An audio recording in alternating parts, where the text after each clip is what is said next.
बिस्मिल्लाहिर्रहमानिर्रहीम। अस्सलाम वालेकुम dear students and dear viewers, how are you all. उम्मीद है आप सब खैरियत से होंगे। डियर स्टूडेंट्स, आज हमने केमिस्ट्री का एक लेक्चर आप लोगों को करवाना है। जिस तरह हमने पहले भी लेक्चर्स करवाए थे केमिस्ट्री के, हमने पहला चैप्टर किया था 10th क्लास के, 9th के भी कुछ लेक्चर्स किए थे हमने। तो आज हम 10th क्लास का जो चैप्टर नंबर 11 है, जो कि 10th क्लास में आप लोग चैप्टर नंबर 3 पढ़ते हो, वो आज हम डिस्कस करते हैं और इसी के मुताल्लिक़ बात करते हैं। 10th क्लास का जो 11th चैप्टर है, यानी जो 3rd चैप्टर है, वो है ऑर्गेनिक केमिस्ट्री। तो ऑर्गेनिक केमिस्ट्री के बारे में आज जो इंट्रोडक्टरी क्लास है वो आज हम लेते हैं, उसके बारे में हम बात करते हैं। तो ऑर्गेनिक केमिस्ट्री के बारे में हम बात करते हैं। इससे पहले कि हम ऑर्गेनिक केमिस्ट्री के बारे में जानें, ये बहुत ज़रूरी है कि आप लोग ऑर्गेनिक कंपाउंड्स के बारे में जानें कि ऑर्गेनिक कंपाउंड्स जो है क्या है। आप लोगों को पता है बहुत पहले, यानी बहुत पहले ज़माने में, यानी 1800 से पहले ये सोचा जाता था कि जो ऑर्गेनिक कंपाउंड्स है ये ऑर्गेनिक कंपाउंड से मिलते हैं। और आम तौर पर यानी ऑर्गेनिक कंपाउंड का जो नाम आप देखें तो ऑर्गेनिक से निकला हुआ है। तो ये भी इस नाम को, ये नाम इसी वजह से ही पड़ा है कि ऑर्गेनिक कंपाउंड जो है हमें ऑर्गेनिज़म्स यानी लिविंग ऑर्गेनिज़म्स जो है उन्हीं से मिलते हैं, तो इसी वजह से ये नाम पड़ा है। और इसी हवाले से हम ब्राज़िलिस की वो थ्योरी भी पढ़ते हैं, जो कि वाइटल थ्योरी उसने पेश की थी, तो उसके बारे में भी बात करते हैं। और फिर जो फ्रेडरिक वोहलर ने यूरिया तैयार किया एक लेबॉर्ट्री में, उस पर भी बात करते हैं।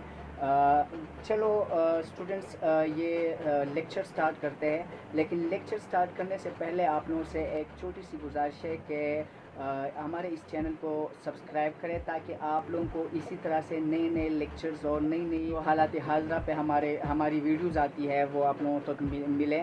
Thank you very much. Start करते हैं। तो ऑर्गेनिक केमिस्ट्री का जो सबसे पहले हम बात करेंगे वो हम बात करेंगे vital force theory. Vital force theory जो है ये एक स्वीडिश साइंटिस्ट था, ब्राज़िलिस नाम था उसका, उसने पेश की थी ये थ्योरी। और उसका ये ख्याल था कि ऑल ऑर्गेनिक कंपाउंड्स के तमाम जो ऑर्गेनिक कंपाउंड्स है, all organic compounds are prepared and living cells, are prepared and living cells के तमाम जो ऑर्गेनिक कंपाउंड्स होते हैं वो लिविंग सेल्स में तैयार होते हैं। ये थी उसकी वाइटल फोर्स थ्योरी। और ये वाइटल फोर्स थ्योरी जो थी ये तकरीबन 1809 यानी 1809 में पेश की थी। और किसने पेश की थी? ये पेश की थी ब्राज़िलियस ने, स्वीडिश साइंटिस्ट था, ब्राज़िलियस उसका नाम था, उसने पेश की थी, ब्राज़िलियस। तो ये बात उसने की कि सारे जो ऑर्गेनिक कंपाउंड्स होते हैं वो लिविंग सेल्स में तैयार होते हैं। लेकिन फिर एक बंदा आया जिसका नाम था फ्रेडरिक वोहलर। फ्रेडरिक वोहलर ये था जर्मन, और इसने क्या किया? Friedrich Wohler prepared urea. Friedrich Wohler जो है उसने यूरिया तैयार किया इन लेबॉर्ट्री। सो ये बात जो ब्राज़िलियस ने की थी, ये बात बिल्कुल ये जो वाइटल फोर्स थ्योरी थी कि यानी सिर्फ ऑर्गेनिक सेल्स जो लिविंग सेल्स है, ऑर्गेनिक कंपाउंड्स वहाँ पर प्रिपेयर्ड होते हैं, तो ये बात जो है ये रिजेक्ट हो गई, ये थ्योरी जो है ये रिजेक्ट हो गई।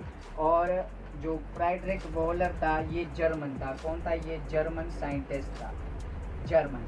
तो इसने यूरिया प्रिपेयर किया लेबॉर्ट्री में, तो इस वजह से ये वाइटल फोर्स थ्योरी जो है वो ख़त्म हो गई। डियर स्टूडेंट्स, हम ऑर्गेनिक कंपाउंड्स के बारे में बात करते हैं कि ऑर्गेनिक कंपाउंड्स क्या चीज़ है। तो ऑर्गेनिक कंपाउंड्स आप लोगों को पता है कि ऑर्गेनिक कंपाउंड्स यानी जो हम खाते हैं वो ऑर्गेनिक कंपाउंड्स है। जो हम फ्यूल इस्तेमाल करते हैं ये ऑर्गेनिक कंपाउंड्स है। मेडिसिन्स, प्लास्टिक्स वगैरह ये सारे ऑर्गेनिक कंपाउंड्स हैं। इसी तरीके से जो हम कपड़े पहनते हैं या जो भी चीज़ें हम पहनते हैं, जो वेयरिंग है हमारी, ये सारी जो है ये ऑर्गेनिक कंपाउंड्स है। तो हमारा यानी जो फूड है, फूड, क्लॉथ, ये सारी या फ्यूल जो आप कहते हो ये सारी जो है ये ऑर्गेनिक कंपाउंड्स है। तो ऑर्गेनिक कंपाउंड्स को हम डिफाइन कैसे करते हैं? हम सिंपल कहते हैं कार्बन कंटेनिंग कंपाउंड्स। हम कहते हैं कार्बन कंटेनिंग कंपाउंड्स, यानी वो कंपाउंड जिनमें कार्बन होता है। कंपाउंड्स वो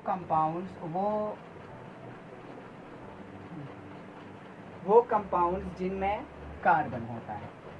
तो कार्बन तो CO2 और CO3 इन चीज़ों में भी होता है, लेकिन हम कहते हैं कि एक्सेप्ट यानी ऑक्साइड्स, कार्बन के ऑक्साइड्स जो है, कार्बन के कार्बोनेट्स जो है,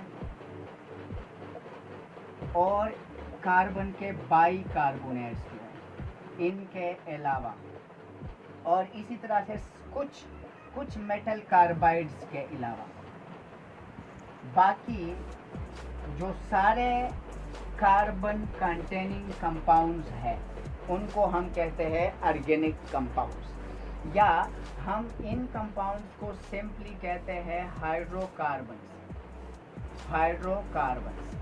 यानी वो कंपाउंड्स जो हाइड्रोजन और कार्बन से बने होते हैं और प्लस इनके डेरिवेटिव्स। तो हम सिंपली कंपाउंड्स जो का ऑर्गेनिक कंपाउंड्स है उनको हम डिफाइन कर सकते हैं कि hydrocarbons and their derivatives are called organic compounds. Hydrocarbons and their derivatives are called organic compounds. Dear students, आप लोगों को पता होना चाहिए कि आज तक यानी मिलियंस ऑफ ऑर्गेनिक कंपाउंड्स मौजूद है।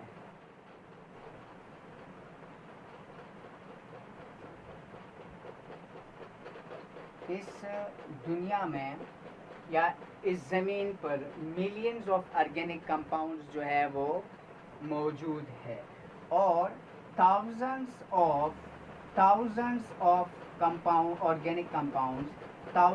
of organic compounds are prepared every year, यानी हर साल तकरीबन हज़ारों के ऑर्गेनिक कंपाउंड्स जो है वो लेबॉर्ट्रीज़ में तैयार होते हैं। जो प्लास्टिक्स, मेडिसिन्स, रबर्स वगैरह जो है सारे ये ऑर्गेनिक कंपाउंड्स है, और ये इसके जैसे हज़ारों जो ऑर्गेनिक कंपाउंड्स है ये तैयार होते हैं। अच्छा, अब जिस ब्रांच में हम ऑर्गेनिक कंपाउंड्स को स्टडी करते हैं उसी को हम कहते हैं ऑर्गेनिक केमिस्ट्री। अब जिस ब्रांच में हम ऑर्गेनिक कंपाउंड्स यानी कार्बन कंटेनिंग कंपाउंड्स को हम स्टडी करते हैं वो ब्रांच केमिस्ट्री का होता है ऑर्गेनिक केमिस्ट्री।